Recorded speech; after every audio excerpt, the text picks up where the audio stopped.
হ্যাঁ ঠিক আছে না ঠিক আছে স্যার ঠিক আছে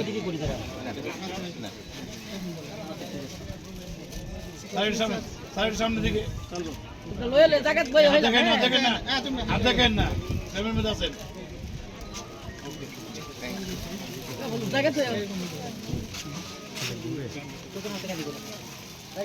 হ্যাঁ ঠিক আছে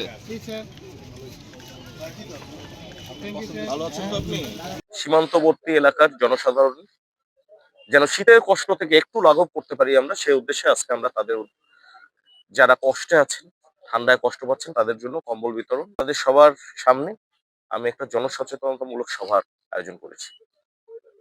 বেসিক্যালি যেন মাদক চোরাচালান এবং অন্যান্য চোরাচালান যেটা সীমান্ত দিয়ে ঘটে সেটা যেন রোধ করা যায় এবং অবৈধ অনুপ্রবেশটা যেন ঠেকানো যায়, এই উদ্দেশ্যে আজকে আমার এই সভা। আজকে এখানে আমরা টোটাল 200টি কম্বল বিতরণ করেছি। পাশাপাশি সামনে আমাদের এই কার্যক্রম আরো চলমান থাকবে এবং আমরা আরো সীমান্তবর্তী এলাকায় যারা কষ্টে আছে, এটা তো আমার একটা ছোট্ট অংশের, আমার 3টা বিওপির আন্ডারের অংশে আজকে আমরা কম্বল বিতরণ করলাম। পাশাপাশি আমরা অন্যান্য এলাকায় আমরা এই কম্বল বিতরণটা করব, যেন শীত থেকে মানুষ একটু হলেও শান্তি পায়।